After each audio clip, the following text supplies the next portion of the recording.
আসসালামু আলাইকুম। আমি মোহাম্মদ শাহাদ হোসেন মুন্না। আমি একজন বাইক রিসেলার। আমি বর্তমানে ঢাকা কেরানীগঞ্জ পদমপুর বিডি মার্কেটের সামনে আছি।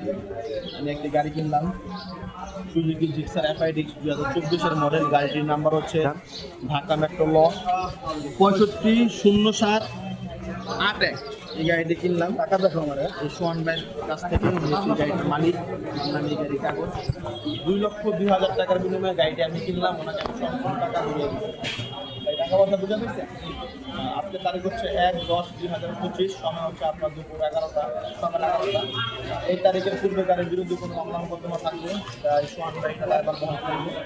আর এই ভিডিওর পরে যদি গাড়ির বিরুদ্ধে কোনো মামলা মোকদ্দমা হয়, এটা আমি টাকা বুঝুন না, এটা দায়ভার বহন করবে। ভাই টাকা পয়সা বুঝে পাইছেন? কি গাড়ির কাছে কি করছেন? সুজুকি জিক্সার নেকেট ভার্সন 2024-এর মডেল। আপনারা বলেন।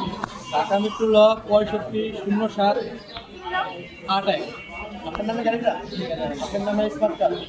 আমি যদি অন্য কারো কাছে গাড়িটা বিক্রি করি, আপনার কোনো দায়রা দিয়ে আছে? মালিকানা করে দিয়ে আসবে? টাকা পয়সা বুঝে পাইছে? ওনাকে আমি 1 লাখ টাকা ক্যাশ দিচ্ছি আর 1,02,000 টাকা ওনার অ্যাকাউন্টে আমি পাঠাইছি। টাকা পাইছেন ভাই?